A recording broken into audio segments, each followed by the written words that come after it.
마스크 파우더입니다.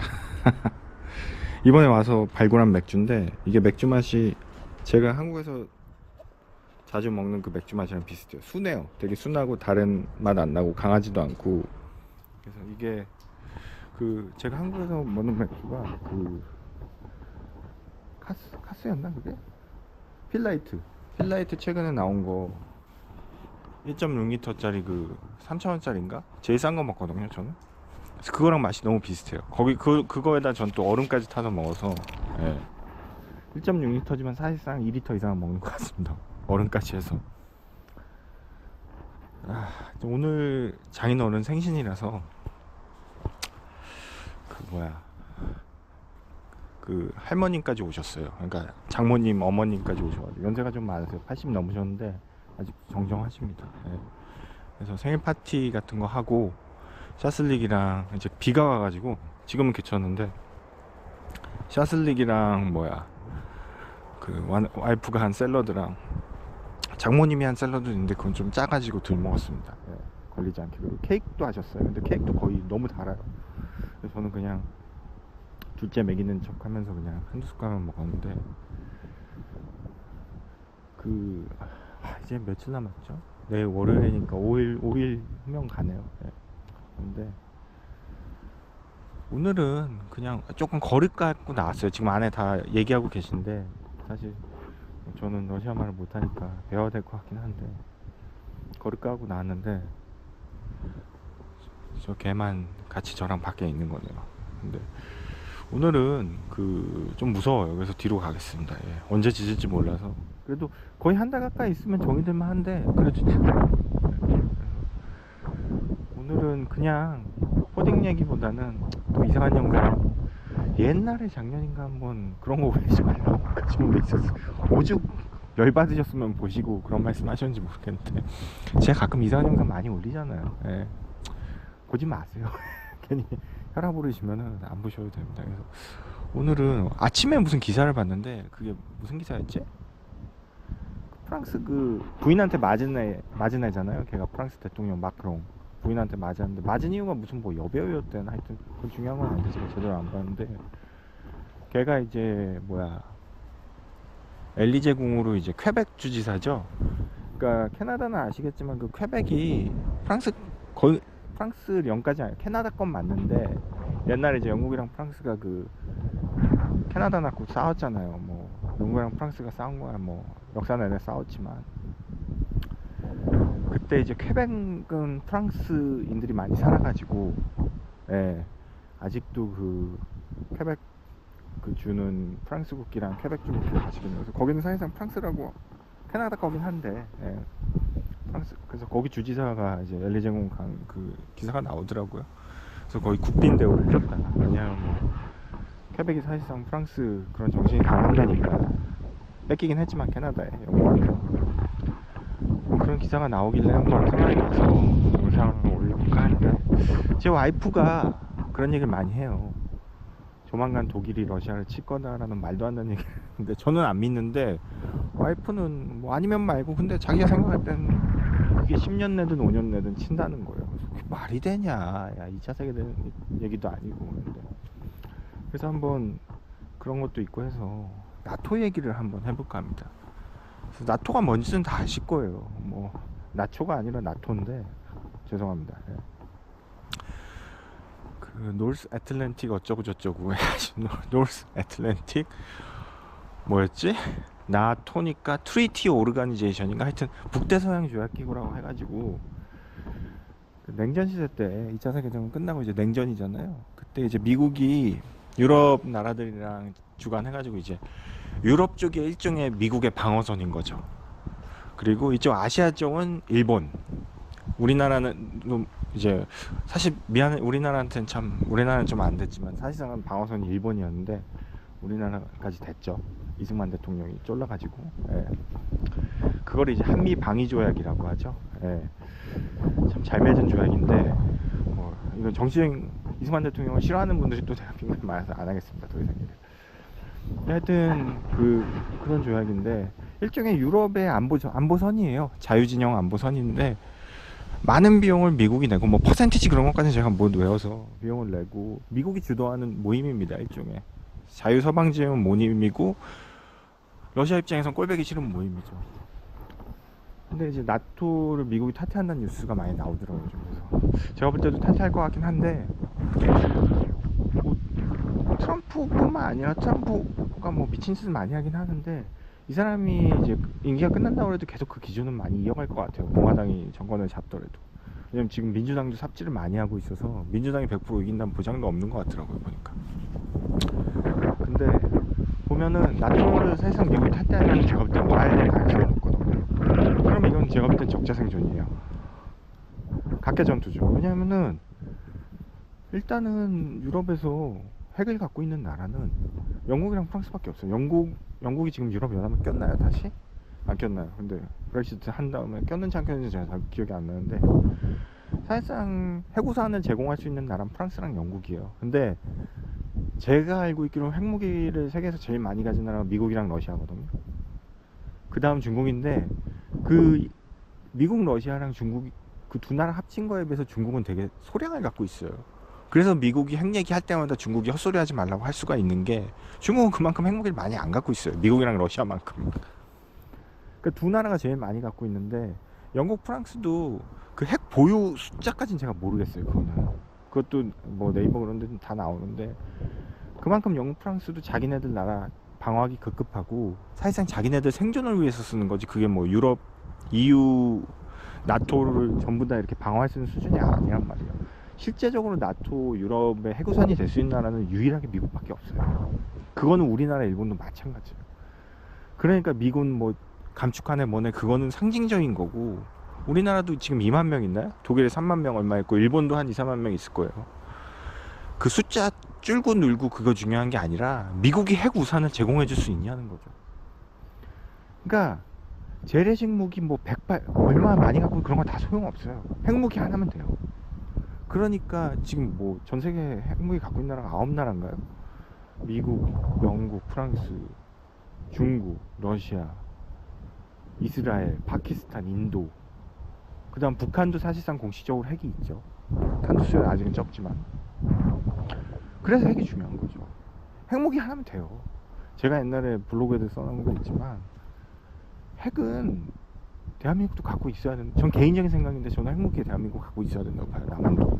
그러니까 뭐 전쟁을 뭐 전쟁 광인의 그런 얘기가 아니라 핵무기는 내가 갖고 있으면서 방어가 되는 거거든요. 그 어떤 무기보다도 쏘려고 갖고 있는 게 아니에요. 쏘면은 지고 끝나죠. 그러니까 핵 가진 나라들이 뭐 핵 확산 조약인가 지랄인가 하는 게 남이 가지면 억제력이 떨어지니까 그런 거예요. 그게 무슨 뭐 평화를 위해고 그런 거 없습니다.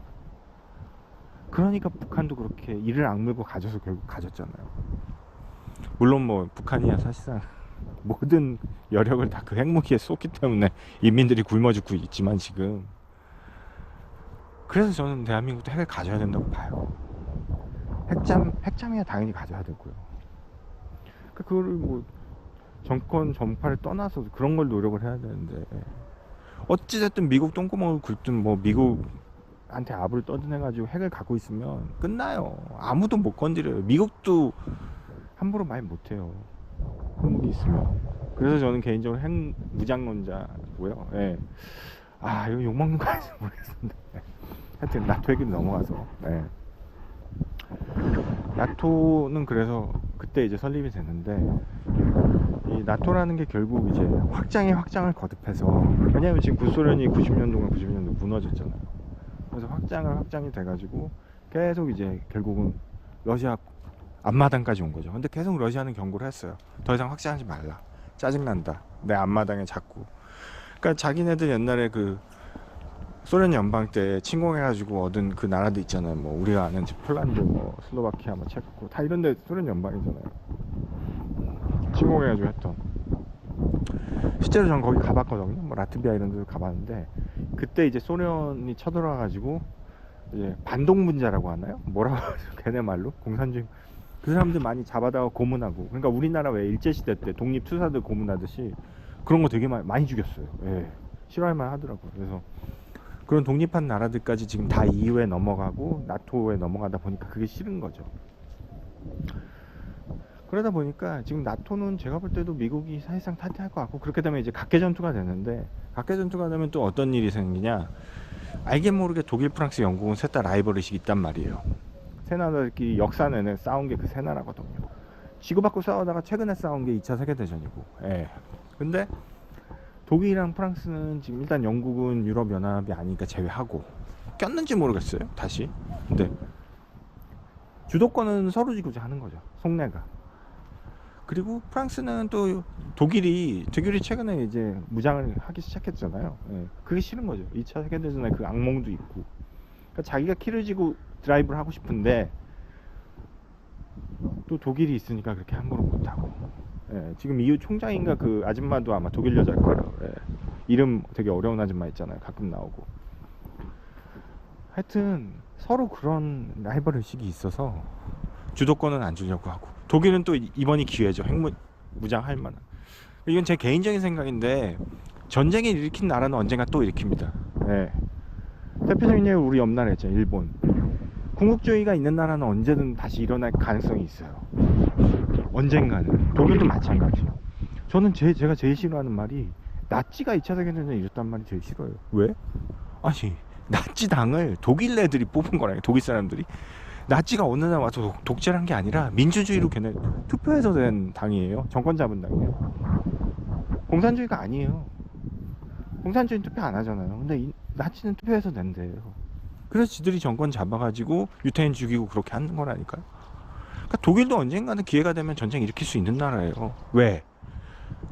게르만 애들은 그런 정신이 있는 애들이니까. 미안한 얘기지만 독일 애들한테 조심해야 될 나라예요. 무서운 나라예요. 마찬가지, 일본도 마찬가지. 군국주의가 살아있는 나라예요, 아직도. 그러니까 지금도 개지랄 떠잖아요, 옆에서. 뭐 한국을 점령해서 다시 해야 뭐 일본이 산다는 헛소리 하고 있잖아요. 그러니까 일본도 항상 조심해야 돼요.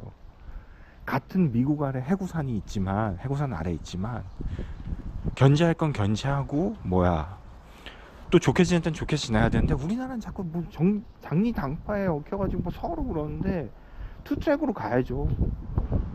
독도 자기들 거라고 우기면은 헛소리 하지 말라, 개소리 하지 말라 강하게 나가고, 또 서로 악수할 땐 악수하는 투트랙으로 가야죠. 그럼 북한도 마찬가지예요. 우리 민족이면서지만 6.25를 일으킨 그거잖아요. 적이기도 하잖아요. 우리 민족이기도 하지만, 아이러니하게 투트랙으로 가야죠. 평화 모드로 갈 땐 가고, 인권 문제에 대해서 확실히 얘기해야죠. 북한 인권 문제에 대해서. 근데 왜 그거를 당리당파에 어째서 한쪽 얘기 서로 그냥 자기 유리한 얘기만 하니까 그게 싫은 거죠. 그게 잘못됐다는 거예요. 어디까지 하다 또 이런 헛소리 하게 되죠. 영상 자체가 오늘은 좀 헛소리 영상이긴 합니다. 죄송합니다. 예. 그래서 하여튼 나토가 그래서 깨지게 되면 각계 전투인데, 그러니까 이제 군비 확충 그게 돼. 그래서 우리나라는 지금 무기 많이 팔아먹어서 좋잖아요. 예. 무기 많이 팔아먹어서 좋잖아요. 폴란드 이런 나라 다 사가고. 예. 그런 현상인 거죠. 근데 제 아내 말대로 과연 독일이 침공을 할 것이냐. 전 개인적으로 그럴 가능성이 굉장히 희박하도 말도 안 되는 얘기라고 생각하는데, 러시아 사람들은 좀 입장이 다른 것 같아요. 이게 되게 웃긴 게, 우리가 남한에, 이건 되게 재미있는 얘기일 수도 있는데, 우리는 한국 사람이잖아요. 우리는 평화롭게 살잖아요. 그리고 살면서 뭐 전쟁이 일어날 거라는 생각 잘 안 해요. 물론 그렇게 생각하시는 어르신들도 계시죠. 6.25를 겪으시거나 아직 그 세대이신 어르신들이나 선배님들은. 근데 우린 그냥 평화롭게 사는데, 해외에서는 남한은 되게 불안하게 보잖아요. 그러니까 주식시장 요즘 주식시장 엄청 호황이긴 하지만 저평가돼 있고 코리아 디스카운트 하는 이유 중에 하나가 그 분단관계 그것도 있거든요. 근데 마찬가지로 해외에선 그렇게 보는데 우리 생각은 다르듯이 러시아도 마찬가지예요. 독일도 마찬가지고. 저는 한국 사람이잖아요. 제가 러시아나 독일 사람이 아니잖아요. 내가 볼 때는 말도 안 되는 얘기인데, 러시아 사람 입장에서는 독일이 또 쳐들어올 것 같은 거예요. 그럼 그 사람들한테 이게 팩트인 거죠. 독일은 언제든지 그 나치 새끼들은 러시아 쳐들어올 준비가 돼 있다, 그렇게 생각을 하는 거죠. 많은 수의 러시아 사람들이 독일은 우리가 일본을 보듯이 언제든 이놈들은 쳐들어올 놈들이라고 생각을 해요. 실제로 보면 그만큼 2차 세계대전 때 많이 죽은 거죠. 독일 사람들이, 아니 그 러시아 사람들, 소련 사람들이 그 당시에 전쟁이 참혹했던 거죠. 그러니까 독소 전쟁으로 따로 나누잖아요, 또 역사에서. 그만큼 치열했거든요. 저도 좀 관심 있어서 봤지만 참 많이 죽었죠. 그 배옥 무슨 공방전 그런 얘기도 뭐도 있었어요. 저쪽 세인트 피터스버그였나 뭐 하여튼 도시를 뭐 완전히 그 포위해가지고 식량도 못 들어가게 해서 아사 직전으로 뭐 그런 것도 본 것 같아요. 하여튼 그 정도로 치열했는데, 그러니까 많은 수의 사람들이 언젠가 또 밀고 올라올 거다 그런 생각을 하는 거죠, 독일 애들이. 뭐 이쪽 사람, 러시아 사람들 입장에서 보면은 뭐 그럴 수 있을 것 같기도 해요. 100번 양보해서 뭐. 그래서 사실상 나토가 깨지면 그렇게 될 것 같고, 그렇게 되면 서로 각자 생존이기 때문에 독일 무기, 일단은 유럽에서 제일 인기 있는 데가 독일이랑 EU에서 만든 그 뭐죠? 회사는 까먹었는데 그런 거잖아요. 유럽산 무기잖아요. 근데 우리나라 무기도 많이 팔릴 것 같고, 그런 거는 한국의 장점으로 작용을 할 것 같습니다. 예. 약간은 아시아랑은 다른 상황이라. 그리고 또 하나는 유럽이, 저도 이제 유럽에 뭐 독일 오스타 있어가지고 알겠지만 국경이란 큰 의미가 없어요. 우리나라야 뭐 이렇게 분단돼 가지고 헤어나갔다 비행기 타고 가야 되지만 그냥 차로 건너거든요. 지금은 모르겠어요. 저도 왜냐면 10몇 년 전에 이미 떠난 사람이기 때문에 지금은 뭐 얼마나 제한하는지 모르겠는데, 저 있을 때 2000년대 중후반 이렇게 2010년대 초반까지 보면은 그냥 차로 건너요. 뭐 특별히 국경 뭐 이렇게 막 철조망 쳐 있고 그렇지 않거든요. 크게 의미가 없는데, 그러다 보니까 당연히 GDP 대비 국방력 투자하는 예산이 적었고, 근데 지금 뭐 독일만 해도 3, 4%로 올리고 딴 나라들도 올린다고 하는데, 군사 전문가들 이렇게 그런 기사 같은 거 보면 국방비를 당장 늘린다고 해서 국방력이 막 올라가지가 않는데요. 바로 최소한 5년에서 10년 이상 걸린다는 거죠. 그러니까 지금 제가 기사에서 보기로는 폴란드인가 슬로바키아에 탄약 공장 하나 있는 걸로 알고 있어요. 탄약 공장도 기본적인 TNT 같은 거, 뭐 탄약, 뭐 총알, 뭐 포탄 그런 거죠. 그만큼 유럽은 그동안 미국 핵 우산에 기대가지고 경제개발이나 복지에 다 신경을 쓴 것이, 군비 확충에는 좀 등한시했던 거죠. 다만 우리나라나 뭐 일본이야 뭐 어차피 전쟁 미국이 완전히 눌러나가지고 그런 거, 우리나라 같은 경우 분단국가라는 특성 때문에 미국 무기라도 계속 사야 되고, 그래야지 또 해구산을 제공해 주잖아요, 이 미국 놈들이, 양키 애들이. 우리나라는 처럼 이렇게 계속 지속적으로 국방력을 발전시키지 않았다는 거죠. 유럽은 경제력에 비해서. 지금은 뭐 경제도 개판이긴 하지만. 그래서 지금 발등에 불이 떨어진 그런 상황이고, 지금 제일 유리한 나라가 제가 볼 때도 러시아랑 중국이에요. 예. 뭐 그런 뉴스도 있잖아요. 상대방이 실수할 때 그냥 계속하게 내버려두라고. 예. 근데 제가 볼 때 이렇게 러시아에서 한 달 살고 와이프랑 동네 사람들도 만나보고 하면은 이 나라도 아작이 나는 건 맞아요. 왜냐면 전쟁을 지금 4년째 하고 있기 때문에 물가도 너무 올랐고, 결국은 전쟁에 쏟느라 모든 비용이랑 사회적 비용 그런 것들을 다른 데 신경을 못 쓰잖아요. 들수밖에 없는 거고. 그러다 보니까 이 나라도 아작이 나는 거고, 결국은 제일 유리한 나라는 이제 중국 하나로 남네요. 예. 아무 짓도 안 하고 가만히 있으니까 뭐 아무 짓을 안 하지 않겠죠. 예. 그런 상황이라서 제 개인적으로 저는 나토 미국이 탈퇴한데 만원 겁니다. 조만간. 예. 탈퇴할 것 같아요. 예. 탈퇴할 것 같고, 그리고 뭐 정책 자체가 우리도 먹고 살기 힘드니까, 그게 꼭 트럼프 기조도 크지만 조금은 그렇게 발을 빼려는 게 보이는 것 같아요. 전체적으로 트럼프랑 미치광이 대통령이 그렇게 내세우고 그렇게 얘기하는 걸 겉으로 하는 거지만, 결국은 그게 미국 공화당의 정책적 기조가 되는 게 아닌가 싶습니다. 예. 그런 것 같고, 그리고 또 하나 좀 얘기를 하자면, 그 결국은 이 외교나 이런 뭐 주변 국가의 관계는 어떤 사상이나 이념 그런 거에 얽매이는 게 아니라, 결국은 철저하게 계산기를 두들겨야죠. 예. 근데 뭐 가치 외교나 그런 거는 다 그냥 말로만 하는 거고, 결국은 영원한 적도 영원한 아군도 없잖아요. 적이 아군이 될 수도 있고 아군이 적이 될 수도 있는 거고. 그러니까 아까 뭐 영상 초반에 제가 뭐 이승만 대통령 얘기했지만, 이승만 대통령 워낙 한국에서 싫어하는 사람들이 많아서, 근데 저는 한미 방위 수호조약 되게 잘했다고 보는 사람이거든요. 이러면 또 욕을 먹겠지만, 왜냐하면은 아니 미국, 그게 결국은 그거잖아요. 한쪽이 침범 나면 다 우리가 전선 개입한다. 미국이 공격당할 확률이 얼마나 될까요? 세계 최강 대국인데 한국이 공격당할 확률이 높죠. 그러니까 이 양반은 그 당시에 국제정세 잘 알던 것 같아요. 그러니까 미국이 이제 2차 세계대전에 이기고 전 세계 GDP의 60%, 생산량의 60%, 50%를 차지하는 초강대국이 되니까 자기가 이제 형님 노릇을 하고 싶은데 그때 뭔가 이렇게 보여줄 만한 그런 쇼맨십이 필요했던 거죠. 냉전이 시작되고 하니까 그걸 잘 이용했고, 또 하나는 이 사람이 미국에서 하버드 대학 나왔나요? 되게 유명한, 한마디로 되게 수재죠. 인맥도 많았고 영어도 잘했고, 그 당시에 그런 분이 몇이나 됐겠어요 한국에. 그 정말 먼지 같던 나라가 일본 놈들한테 짓밟혀가지고 그렇게 35년 있던 나라에 그런 사람이 몇이나 되겠어요. 영어도 잘 했을 테고 인맥도 있을 테고 바지가랑이 붙잡고 늘어졌겠죠. 물론 또 반면에 자기가 정권 잡아야 되니까 미국 바지가랑 그 붙잡고 늘으니까 또 맞고요. 국내적으로는 김구 선생의 인기가 더 많았으니까 그거 찍어 누르려면 미국 힘이 필요했겠죠. 김일성이가 소련 힘 그거 한 것처럼 반반이었겠죠. 그게 더 컸겠죠. 왜냐면 인간은 이기적이기 때문에. 자기가 정권 잡고 싶은데 국내에는 기반이, 이건 철저히 제 개인적인 생각입니다. 예. 역사에 뭐 이런 건 없어요. 제 개인적인 생각이니까 그냥 헛소리고 개소리라고 생각하실 수도 있어요. 근데 자기가 정권 잡고 싶은데 국내에 기반이 없으니까, 김구 선생만큼 그게 없으니까 미국 힘이 필요했겠죠. 미국이 초강대국인 거 아니까 그게 더 컸겠죠. 왜냐면 자기가 정권을 잡아야 뭐든 할 수 있으니까. 그러면서 이제 한미 수호 통영 조약도 하고 그런 거죠.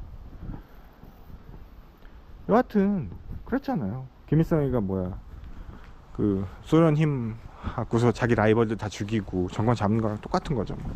대표적인 2차 세계대전 후에 식민지에서 풀려난 국가들의 전형적인 그 패턴이죠.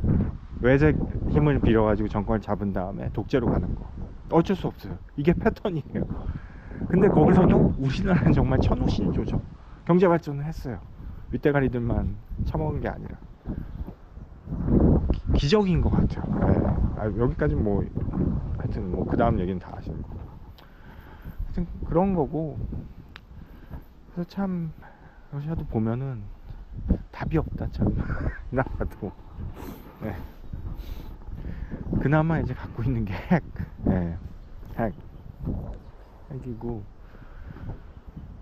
며칠 전에 이제 하도 답답해서 제가 와이프한테 구글도 안 되고 유튜브도 안 되고 뭐도 안 되고 서방 사이트는 다 안 되고 한국 사이트는 너무 느리고, 그리고 한국 사이트 중에도 약간 이 미제 맛이 난다고 그런 사이트 안 돼요. 희한하게 철저하게 막았어요. 이게 어떻게 막냐면은 이 러시아 와보시라고 할 수도 없는 게 경험하시라고, 좋은 경험도 아니고 그냥 무슨 블락 이런 게 뜨는 게 아니라 사이트가 접속 중이긴 한데 정말 느려요. 그러니까 결론은 접속이 안 돼요. 근데 접속이 안 됩니다 뜨고 그런 게 아니라 정말 느려요. 그러니까 제가 IT 전문가가 아니라서 이걸 어떤 식으로 막았는지는, 이런 방법은 몰라요. 막는 방법이겠죠. 이것도 하나의 블락. 근데 정말 느려요. 그러니까 결국은 접속이 안 돼요. 근데 접속이 안 됩니다 이렇게 뜨지도 않아요. 게이트웨이, 배드웨이 그렇게도 뜨지도 않아요. 신기해요. 희한하게 접속이 안 돼요. 서방 쪽이랑 관련된 거 다는. 그리고 제가 다 들어가 본 건 아니지만 중국 쪽 사이트는 다 돼요. 희한하게 잘 돼요. 아주. 결국은 이게 정치적인 거잖아요. 깜짝이야. 펑크 터져. 그러니까 와이프한테 답답하다고 그랬더니, 그래서 제가 그랬어요. 아니 이런 거 갖고 혹시 나라에 항의하거나 그런 사람 없냐 그러면, 항의하면 잡혀간대요. 감옥 간대요. 야, 말도 안 되는 거죠. 예? 아니 인터넷 사이트 접속, 그것도 무슨 이상한 사이트도 아니, 나쁜 사이트도 아니고 마약 거래하는 것도 아니고, 그런 건 당연히 막아야죠. 잡아가야죠. 근데 아니 인터넷 세계에서 그런 게 어디 있어요. 그래서 잡아간대요. 근데 웃긴 게 와이프가 2010년도까지만 해도 푸틴이 좀 되게 유연했대요. 플렉서블하고 상대방 얘기도 듣고 상대방이 못한 거에 대해서 얘기하면 또 거기에서 피드백도 주고 그랬는데, 자기가 볼 때는 12년 14년부터 이제 정권이 완전히 자기 그걸로 된 거죠. 이제 독재 체제가 이제 공고히 되고 난 것 같아요. 그때쯤. 그러면서 상당한 얘기 안 듣고 야당도 야당이 있나요? 야당 지도자 그때 독극물 타서 죽이려고 했던 걔 있잖아요. 걔 살아있나요? 죽었나요? 감옥 갔나요? 예. 감옥 간 걸로 제가 기억하는데, 야당 대표. 지금은 완전히 다 공고히 되니까 어떤 거기에 저항하는 세력이 아예 없어진 거죠. 그러니까 죽을 때까지 해먹는 거예요. 그거 좀 무섭더라고요. 역시나 이게 민주주의가 이 나라는 죽었구나. 네? 한국은 물론 이게 이런 것도 좀, 저는 이런 논란 소지도 좀 제가 볼 때는 안 좋긴 한데, 뭐 최근 며칠 전에 그 5.18 그거 폄하했다고 그래가지고 그 스타벅스 논란 있잖아요. 근데 이런 논란 자체가 있을 수 있고 이런 거에 대해서 자유롭게 얘기할 수 있는 것 자체가, 한국은 그게 민주주의가 허용이 되고 민주주의가 잘 작동된다는 거거든요. 그러니까 제 얘기는 어떤 얘기든 할 수 있고, 그게 반대에 부딪히더라도 그 반대하는 의견에 대해서 자기 피드백을 또 주고 서로 이렇게 뭔가를 다툴 수 있고.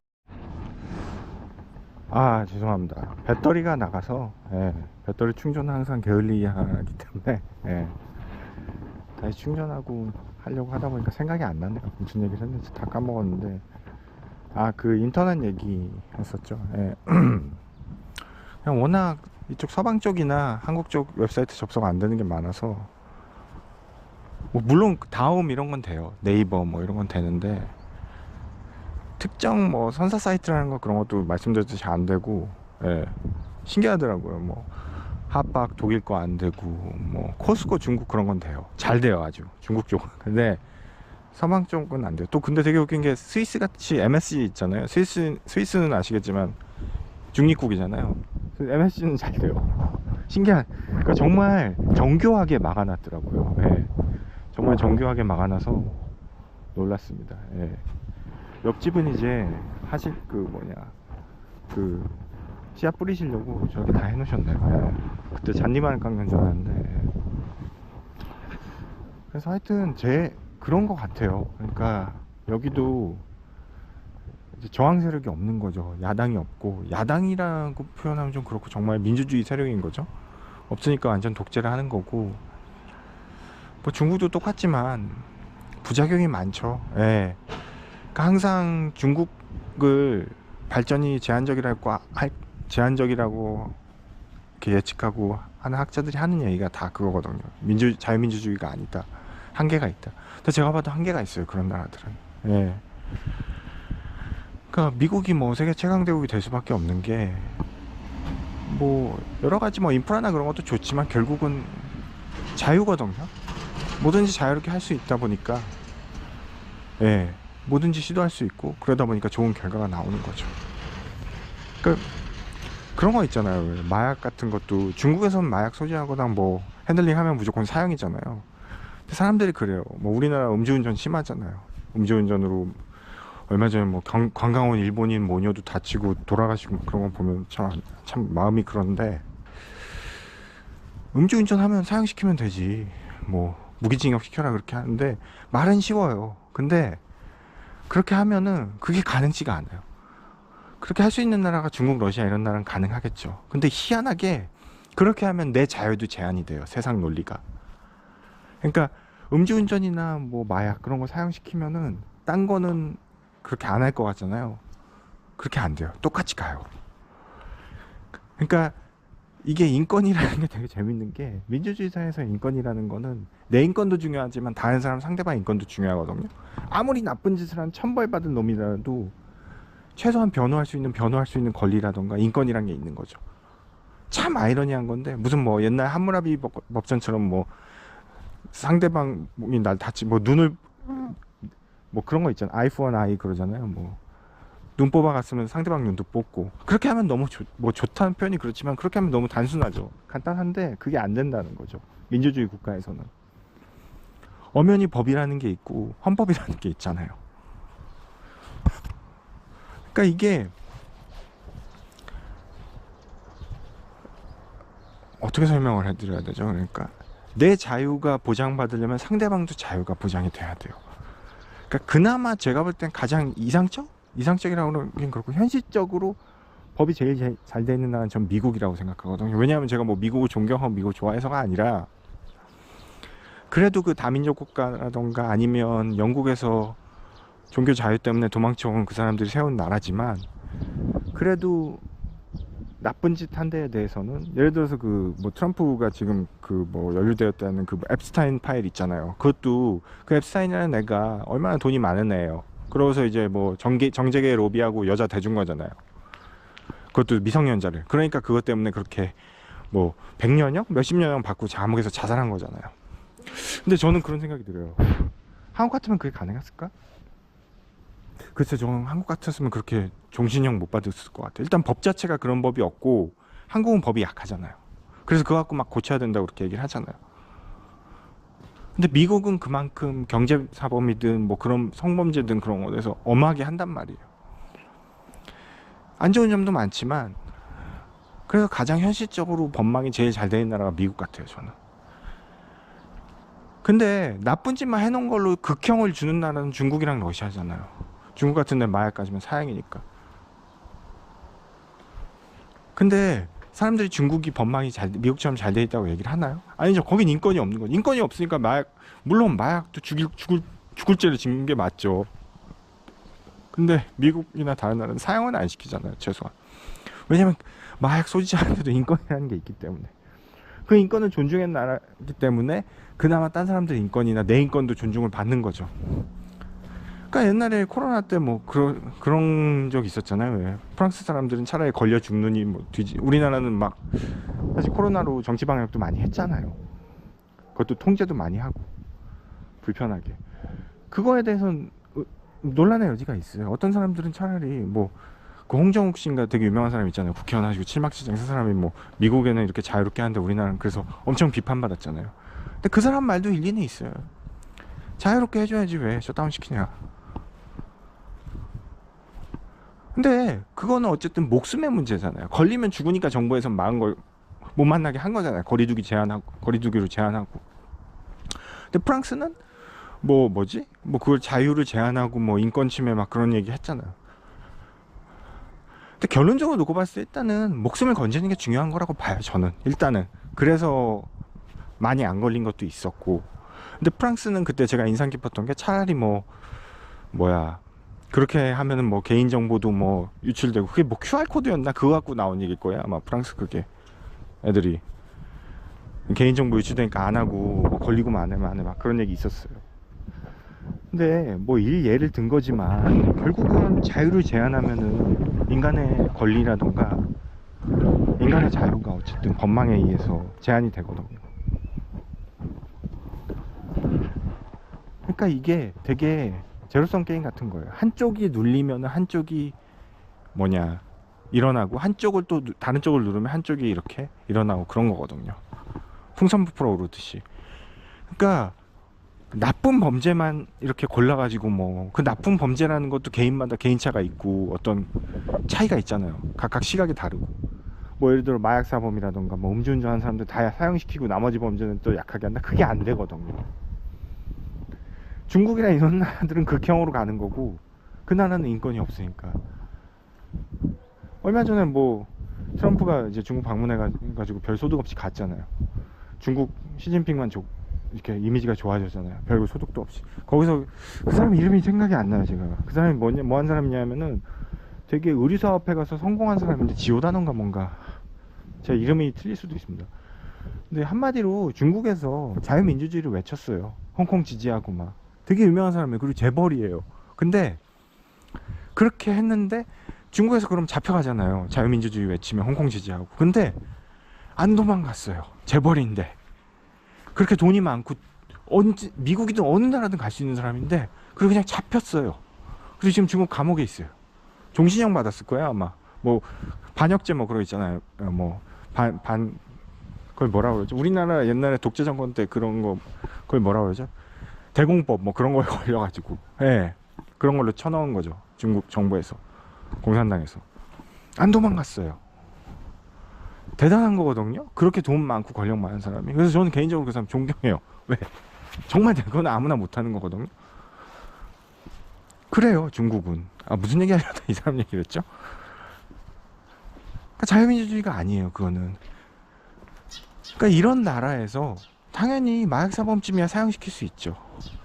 그러면 마약사범이 아니더라도 어떠한 범죄에서든 사형을 당할 수가 있어요. 그게 바로 인권 침해죠. 아무리 나쁜 짓을 했지만 그래도 그 사람 얘기는 들어봐야 되는 거고. 마찬가지로 한쪽이 눌리면 한쪽이 일어나지만 한쪽이 일어나면 또 한쪽이 눌려요. 그게 이런 어떤 법 같아요. 그러니까 어쩔 수 없지만 그거에 대해서 잘 밸런스가 있고 조화가 뭐 잘 되는 나라를 어떻게 보면 법망이 촘촘한 거고 선진국인 거죠. 미국같이. 물론 뭐 미국도 말도 안 되는 일도 많죠. 뭐 옛날에 오제이 심슨 같은 애들 부인 죽여놓고 풀려나고 막 그랬잖아요. 말도 안 되는 것도 있지만 최소한 나쁜 짓을 한 거에 대해서는 최대한의, 그러니까 현실적으로 줄 수 있는 가장 극형을 처할 수 있는 게 미국인 거죠. 뭐 중국이야 그냥 죽여버리는 거고 인권이 없고 그런 거 같아요. 근데 러시아도 제가 볼 때는 별반 차이가 없어요. 아니 뭐 대통령 비판할 수도 있고 욕할 수도 있고 그러니까 야당인 거잖아요. 물론 뭐 그게 말도 안 되고 뭐 허위 정보고 페이크 뉴스고 그럼 당연히 고소 고발하고 그건 당연한 거죠. 그건 그런 정도가 아니라 죽여버리는 거죠. 그러니까 이런 나라들은 생명을 앗아가는 거죠. 죽여버린다는 표현 죄송합니다. 그게 말이 안 되는 거죠. 마찬가지로 그런 것 같아요. 좀 얘기도 돌아가서 나토 얘기를 했는데 별의별 여기까지 이렇게 흘러왔는데 대한민국은 참 아이러니하게도 북한 때문에 미국의 핵 우산 아래 있었지만 어쨌든 군사 개발했어요. 독재 정권 때 박정희 때부터 해가지고 개발했단 말이에요. 김대중 정권 때는 전투기 개발 사업도 해서 지금 국산 전투기도 성공을 시켰고, 물론 뭐 엔진은 미국 회사 엔진이지만 미국 새끼들이 그건 절대 안 해주죠. 허락을 안 해주죠. 그것 때문에 수출 제한이 있을 수 있고 하지만 어쨌든 지금 여기까지 왔어요. 유럽에 우리보다 먼저 시작했던 유럽에 무기까지 팔아먹는 어떻게 상황이 된 거죠. 그만큼 우리는 긴장할 수 있는 여력이 있었어요. 북한인 덕에. 좋은지 나쁜 점이었지만 그게 오히려 우리는 무장화 준비를 계속 한 거죠. 근데 나토는 미국의 핵 우산 아래 안전하게 경제 발전이랑 복지에만 신경을 쓴 거예요. 그러니까 미안한 얘기지만 유럽은 저는 경쟁에서 완전히 뒤처졌다고 보거든요. 어떤 산업이든. 그리고 제가 유럽에 있어봤기 때문에 아는데 뭐 우리나라도 약간 유럽을 닮아가는 측면이 있죠. 애들이 일을 안 해요. 꼰대 같은 얘기일 수도 있어요. 근데 애들이 일을 안 해요. 진짜. 뭐 하늘에서 돈이 떨어지면 일을 안 해도 되죠. 근데 하늘에서 돈이 떨어지지가 않잖아요. 답답해요. 이거는 제가 저번에 컨퍼런스 가서 프랑스에서 온 사장님 다 만나봐서 다 똑같아. 특히 프랑스가 제일 심해요. 뭐 얼마 전에 그 칸 영화제 그 뉴스 보니까 뭐 칸 영화제 기자가 프랑스 기자는 아니었던 것 같아요. 발음 보니까 영국 기자인지 뭐 이쪽 영미권에 같은데 하여튼 프랑스 기자는 아닌데 칸 영화제니까 어쨌든 거기가 프랑스니까 칸이 그 칸이 노르망디 쪽이었나? 하여튼 지도에서 하여튼 거긴데 유명한 영화제잖아요. 하여튼 거기서 뭐 우리나라 배우들 아예 다 모르고 배우들도 누군지도 모르고 막 헛소리 했었잖아요. 그래서 뭐 막 열받는다 막 댓글 보니까 되게 재밌었는데 다 화나시더라고요. 근데 하여튼 프랑스가 제일 심해요. 그러니까 준비를 안 한 거죠. 미국의 핵 우산 아래. 그러니까 미국 입장도 이해는 돼요. 트럼프 입장이. 아니 씨발 지금까지 우리가 물론 우리나라도 소파 협정이 있지만 주둔비를 우리도 돼요. 같이 공짜로 있는 건 아니에요. 걔들도 지들 이득이 있으니까 거기 있는 거죠. 당연히 군사적으로. 그러나 그래도 믿을 걸 믿어야죠. 우리나라처럼 이렇게 꾸준히 개발 안 한 거예요. 유럽은. 일부 독일이나 프랑스나 라팔이었나요? 스페인인가요? 그래서가 독일 뭐 티센크룹이나 그런 군사 개발 업체들만 계속 개발한 거죠. 무기를 팔아먹은 거죠. 근데 나머지 국가들은 다 거기 기대 있었던 거죠. 그 와중에 또 독일은 군비 확장을 하니 프랑스는 옛날 2차 세계대전 때가 생각이 나니까 안 입고 지들끼리 또 제가 전에 영상에서도 얘기했나요? 유럽의 축소판은 일본의 전국시대거든요. 유럽의 역사가 일본의 전국시대 역사랑 굉장히 비슷해요. 지들끼리 영주들끼리 싸우고 지랄하고 하다가 안 돼가지고 십자군 간 거고 더 땅 따먹기 하려고 땅 가지려고 안 되다가 종교 핑계 대고 이제 십자군 한 거고 십자군 갔다 오니까 다 힘이 빠졌는데 이제 더 막 하려고 하다 지들끼리 또 싸우고 지지고 볶고 하다가 싸우다 보니까 또 왜냐하면 한계가 있잖아요. 유럽 땅덩어리가 그렇게 크지가 않으니까 미국이나 어디 러시아처럼. 그러니까 대항해 시대가 시작된 거예요. 어디 또 처먹을 거 없나, 뺏어 먹을 거 없나 나간 게 그래서 대항해 시대에서 식민지를 그래서 하고, 식민지 갖고 또 지랄하고 싸우다가 어떻게 안 되니까 2차 세계 1, 2차 세계 대전 난 거고, 그게 다 그런 거예요. 인간의 욕심 때문에, 유럽인들의 욕심 때문에. 그렇다고 뭐 아시아, 우리나라나 이런 아시아, 중국이 욕심이 없었냐, 그런 건 아니죠. 힘이 없었던 거죠. 욕심이 없는 게 아니라 우리도 욕심이 있었죠. 근데 그 욕심을 발현하면 힘이 없어서 그렇게 먹힌 거고. 근데 그 와중에 일본은 뭐 간사하다고 표현해야 되나? 그런 트렌드를 안 거죠. 그 트렌드에 빨리 편승한 거죠. 그러다 나중에 핵폭탄 맞고 그냥 주저앉아 버린 거고. 그러니까 일본은 지금 군비를 이 군 자체를 지들 마음대로 못 하잖아요. 그래서 헌법 바꾸려고 하는 거고. 미국이 아예 그렇게 만들어 놨는데, 그런데 요즘은 분위기가 이제 보니까 괜찮은 거예요. 아시아에서 미국이 자기네들을 이제 중간 보스 정도로 인정을 해주니까 헌법 바꾸고 하려는 거죠. 그러니까 저 아줌마 왔다 갔잖아요. 우리나라도 왔다 가고. 그게 뭐냐면 제가 볼 때는, 근데 그거를 지금 우리나라 정부도 알걸요? 그러려는 걸? 주변국들 이렇게 싹 이제 긴장을 풀게 하는 거죠. 그래야지만 자기들이 헌법 빨리 바꾸고 그러니까. 아마 우리나라 정부에도 알 거예요. 중국도 알고. 한두 번 나간 게 아니까 우리나라도 알아요. 그러니까 이 아줌마가 뭐 독도 얘기도 잘 요즘 안 하잖아요. 괜히 자극시킬 필요 없으니까. 그 와중에 이제 빨리 헌법 바꾸고 잽싸게 하려는 거죠. 뻔해요. 일본은 뻔해요. 독일이랑 비슷하거든요. 전쟁을 일으킨 나라는 또 일으킵니다. 이건 100%예요. 그래서 하여튼 뭐 별의별 얘기까지 했는데 나토 얘기하다가, 그러다 보니까 저는 오히려 우리나라가 참 준비를 잘 해놓았다는 생각이 들어요. 이런 지금 상황을 보면서 이렇게 흘러가는. 그리고 러시아는 오히려 이게, 그러니까 뭐 얼마 전에도 트럼프가 이제 중국 갈 때 뭐 투키디데스의 함정 막 그러잖아요. 뭐 근데 이 투키디데스의 함정은 러시아도 통용이 돼요. 왜냐면 이 러시아라는 나라도 독일이랑 유럽이 쳐들어올까봐 겁나 하거든요. 그래서 먼저 선빵으로 우크라이나 친 거고. 그렇다고 해서 절대 이 우크라이나 전쟁이 침공한 게 잘했다는 게 제 얘기는 아닙니다. 네. 그러니까 푸틴 이 양반은 조폭 기질이 있어서 그렇잖아요. 뭐 CIA나 뭐 이 KGB KGB잖아요. 러시아가 조폭이죠. 예. 이제 말이 좋아서 정보국이지 조폭이에요. 그냥 우리나라 옛날 그 대공실에 남산에 잡아다가 가둔 게 조폭이잖아요. 그래가지고 너 빨갱이라고 몰아붙여가지고 고문하고, 그거랑 똑같은 거예요. 다 나라마다 상황이 다르지만 다 똑같은 거예요. 조폭 기질이 있어서 먼저 선빵 때린 거죠. 나라는 아작이 나는데. 그래서 그런 것도 막 제가 천함한테 들어요. 지금 기계 부품 그런 거 있잖아요. 러시아는 지금 전방위적으로 다 제재를 받기 때문에 기계 부품 그런 것도 잘 수입이 안 돼요. 서방 쪽에서. 그러면 사실상 수입할 수 있는 나라 중국이거든요. 제가 그때 딴 데 유튜브에 올렸나? 여기 공항 같은 데 가면 중국차 엄청 전시 많이 해놔요. 왜냐면 중국 입장에서 지금 물 들어올 때 노져야 되니까 중국 물건 엄청 팔아먹고 있거든요. 러시아에. 신차는 다 중국차예요. 지금 천암도 갖고 있는 차 탱크라고 중국차인데 좋은지 뭔지는 모르겠어요. 제가 몇 번 안 타봤으니까. 여기 올 때만 타보는데 일단은 뭐 별 문제는 없죠. 제가 탈 때 문제가 안 보이는 게. 근데 그때 들었는데 무슨 서비스도 아니고, 그러니까 우리나라 치면 정기점검 있잖아요. 뭐 1년 매년마다 하는 거. 저도 여기 있을 때 문자 와가지고 이제 가서 받을 건데, 보통 제 차가 기아 차거든요. 카니발인데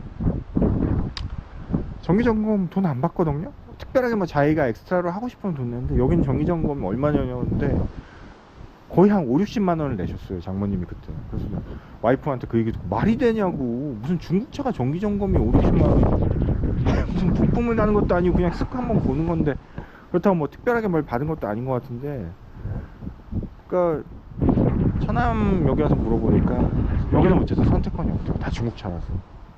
중국차 괜히 샀다고. 차라리 러시아차 살 거. 그런 얘기를 했는데, 부품 수급이나 그런 것도 잘 안 됩니다. 이쪽 서방 쪽 거는. 그러다 보니까 나라 전체가 문제가 있는 거죠. 그러니까 중국 거에 더 기댈 수밖에 없고, 중국은 그걸 아니까 말이 중국이랑 뭐 러시아는 사실상 동맹이잖아요. 그러니까 말이 동맹이지. 호구죠, 호구. 중국한테는 좋은 기회고. 그런 것 같아요. 그래서 참 우리나라는 그래도 그나마 다행인데, 뭐 우리나라 여기 동아시아 여건도 뭐 대만 문제라든가 여러 가지가 막혀 있다 보니까 우리도 그 뭐야 뭐 아주 좋은 상황은 아니죠. 그러나 그래도 우리는 그동안 준비해 오던 게 있고 어떤 그런 얘기를 하더라고요. 어디서 봤는데 제가 다큐멘터리에서 만났는데 어느 사회든 제일 건강하고 건전한 집단이 이민자 집단이래요. 그 미국 학자가 얘기한 것 같은 걸 제가 어디 EBS 다큐멘터리에서 봤는데 왜 이민자 집단이 제일 건전하고 정신도 건전하고 육체도 건전하다 보면은 이민자 집단은 항상 어느 정도 긴장을 하고 산대요. 왜냐면 그 사람들은 어쨌든 이민을 해가지고 그 나라 국적을 따든 안 따든 간에 그 나라에서 태어난 사람들은 아니기 때문에 항상 조심한다는 거예요. 행동도 조심하고 어떤 대비도 잘하고. 근데 자국민들은 오히려 미국 얘기였어요. 미국 사람들은 그냥 너무 릴렉스해서 편하게 사니까 긴장도 안 하고 하다 보니까 발전도 없고 돈을 벌려는 의지가 아무래도 이민자 집단은 보다는 적은 거죠. 그러니까 이민자들이 왜 우리나라 1세대 이민자들이 많이 성공하셨잖아요. 그런 이유가 잘 정착하고. 그래서 이민자 집단이 되게 정신적으로도 건강하고 건전하다는 거죠. 육체도. 마찬가지로 조금 그래서 긴장을 하고 사는 게 우리도 북한 때문에 본의 아니게 우리 의지는 아니지만 긴장을 할 수밖에 없고 유럽 같은 경우는 완전히 미국 그 핵 우산 아래 복지에만 그렇게 신경을 쓰다 보니까 복지랑 자기네들 경제 발전에 신경 쓰다 보니까 우리나라는 경제 발전에다가 GDP 대비 항상 투자를 했잖아요. 북한 때문에 자의반 타의반 그런 게 조금은 그래도 지금 나은 상황으로 나온 게 아닌가 싶어요. 예. 그러다 보니까 무기도 팔아먹게 되고 그런 것 같은데 좀 뭐 당연히 지금 정부나 우리나라 정부가 뭐 정권 얘기를 하는 게 아니라 신경을 쓰겠죠. 예. 오히려 트럼프 같은 미치광이 이런 사람한테는 오히려 이게 우리한테 득이 될 수 있어요. 예. 이전 대통령들은 뭐 일본 위주로 그냥 아시아를 컨트롤하려고 그냥 그게 편하잖아요. 미국 입장에서는 중간 복수가 일본이니까 그거보다는 약간 지금 춘추 전국으로 보이거든요. 유럽도 그렇지만 나토에서 미국이 탈퇴하면 완전히 이건 각계 전투고 이런 춘추 전국 시대일수록 우리가 미국한테 얘기할 수 있는 그런 단독 채널 뭐 한라인이라고 하잖아요. 단독 채널이 더 많아지는 것 같아요. 그런 걸 좀 잘 이용하면 좋지 않을까 싶은데 네, 하시는 꼴들을 보면 그렇게 잘 이용할 것 같지는 않습니다. 네. 개인적인 얘기였고요. 네. 아 날씨가 참 비가 어제 밤부터 많이 왔는데 날씨가 참 러시아의 미래같이 보입니다. 잡혀갈랬나요? 푸틴한테? 어차피 저는 유명하지도 않고 저 같은 잔챙이들은 잡아가봤자 이 나라 세금 낭비예요. 저를 포탄 하나 더 사서 저쪽 어디야 자포리자 쪽에 뿌리는 게 낫지. 예, 전 잡혀가지 않습니다. 영향력이 전혀 없는 인간이라 그렇고 다시 비가 오는데요. 참 뭐니 해도 아무리 여기가 뭐 땅이 좋네 마네 제가 유튜브에서 떠들어댔지만 한국이 참 살기 좋아요. 예. 예. 아유 저 강아지는 무슨 죄라고 저렇게 비 맞고 있는지. 예. 마스크 버저였습니다.